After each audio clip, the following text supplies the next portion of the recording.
Shakni Kagawad Alicia Paxi Dizon wen ket adak ko gamitat sa tatlo i-launch mi daytoy mural nga painting pangdot iti Bakakeng Central amin nga dagijay mauawan nga dagijay plants kin dagijay things that added to Bakakeng iso ko mati ma-depict dito kasla ko cultural heritage when sir kasla the cultural heritage mi dito for Bakakeng iso ti ma-depict dito nga mural when sir here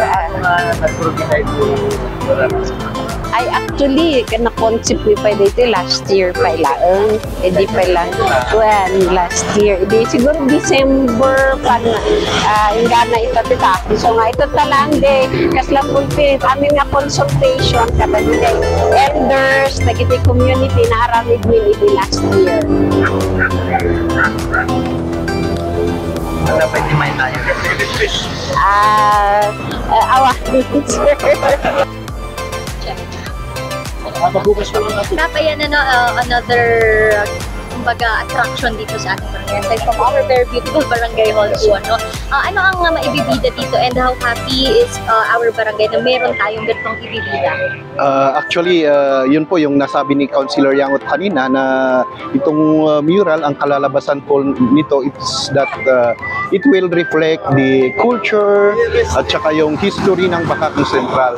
So yun nga po yung nasabi natin na hindi lang naman natin gagawin itong painting kasi gusto nating pagandahin itong barangay natin or itong road natin. Ang gusto po natin na we conducted actually a series of consultations sa mga residents natin, sa mga pioneer persons dito sa Bakakeng Central na nakakaalam kung paano ba yung history ng Bakakeng Central. So yun po yung consultation na yun ang nagiging basis natin para gawin itong mural na ito. Yun ang ilalagay natin sa mural natin na ito. So pag dumadaan tayo dito sa Bakakeng Central, dito sa road ng Bakakeng Central, makikita natin kung ano ba talaga ang mukha ng Bakakeng Central during the time immemorial. At maganda ba sir kasi ito ang unang daanan pagpapasok ng Baguio. Yes ma'am. So actually it will attract not only the residents of Baguio but of course the tourists passing by Marcos Highway, knowing na itong Marcos Highway ang pinaka main road na nagagamit ngayon ng mga turista. And paano kayo nagmaalaga knowing na dito ang daanan nga ng lahat? Ha? Yun nga ma'am, yun yung kailangan din nating bantayan para later on hindi siya masira ng mga vandalizers. So yun po siguro ang titignan natin is tututukan natin later on kung paano natin alagaan para sa ganun ay ma-preserve natin yung mural na ilalagay natin dito. Thank you, Captain. We'll be very short. Today is the launching, no? It's just the beginning.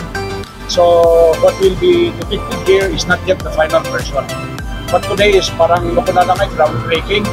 So we're happy na aside from the barangay officials led by Dan Panos Daniel, Kagawad, staff, nakatlo ka artist, police tayo, station 10, agapay ni Hans. Ada ni Sir Anjas Kimbungan, katwa may di first time na agsuro ide yung Bakakeng Norte. So what we will do is a monumental project dedicated to the people of Bakakeng Central. As correctly pointed out by Kapitan Dan Panos Daniel, this will reflect the rich history and culture of the place.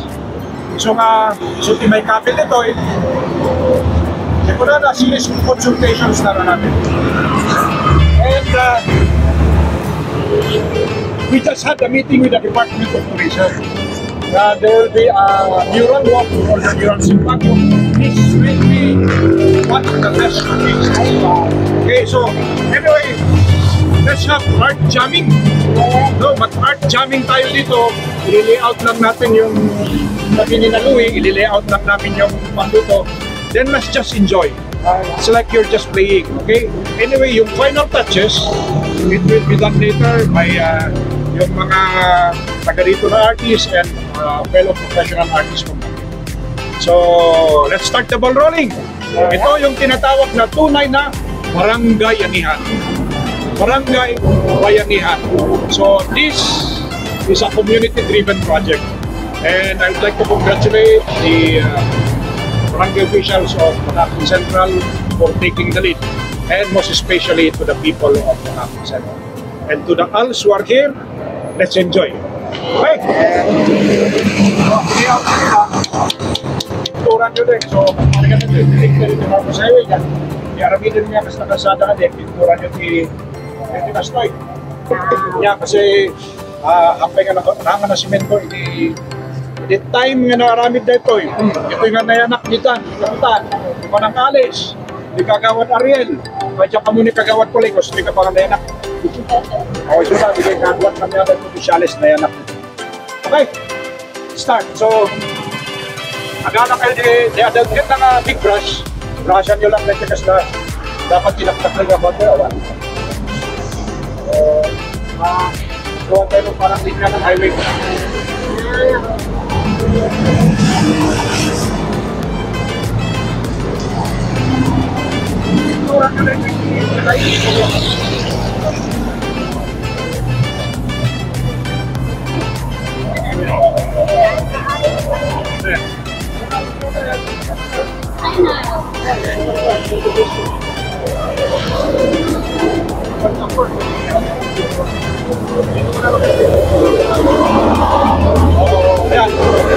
Okay, you can get your own brush and then dito, pipinturahan natin yung parang soil. Okay? Tapos gagawa kami ng mga kahoy-kahoy, pinturahan nyo na lang. Okay, so halimbawa, ito, mixan natin ng yellow green, ano? Ay, ng yellow para maging apple green. So, ito yung mga pine trees sa ano ba, sikap na. Lagay kayo ng mga ganyan.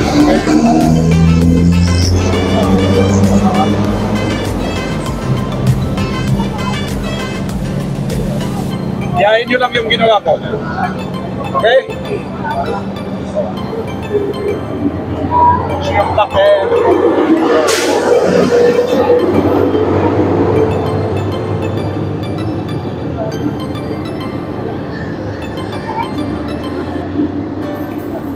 sige, maglaro tayo. Yung iba, pinturahan nyo yung big brush ito ng kalsada. Luis. Kirahin mo na yun ng black. Okay, bala na kayo. Kaya nyo na yan. Di ba lang, ma-finish to. Ito yung parang guide nyo, guide nyo. Okay. Brush din tayo. Okay. Bira kayo magpunan. Get your own brush. May mga brush yun. Okay?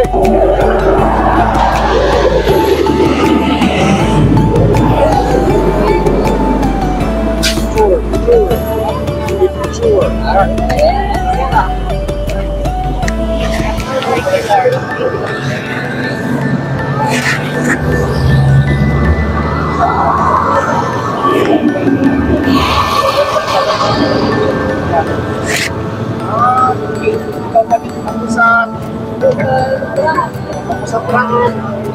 Pamag-prank mo rin yun, sir. Okay. Yes. Join us.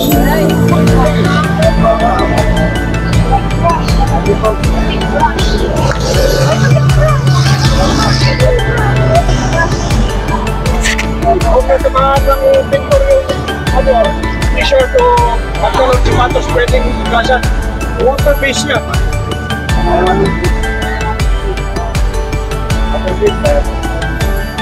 Ayun.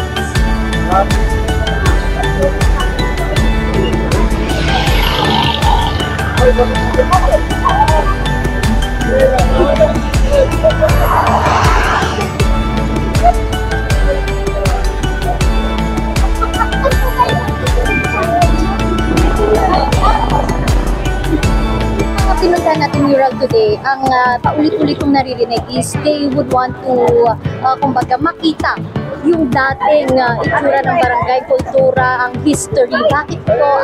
Bakit importante ito na maidibig sa mga mural natin? Well, lahat po tayo ay nagsimula na kunada ti Ilocano, ada amin ti puon tayo. So I would term this barangay mural project, no, na Dapuon or the beginning. So dito sa Bacacang Central along the highway, napag-usapan po namin na maggagawa kami ng concept na yung Bacacang noon, how it started.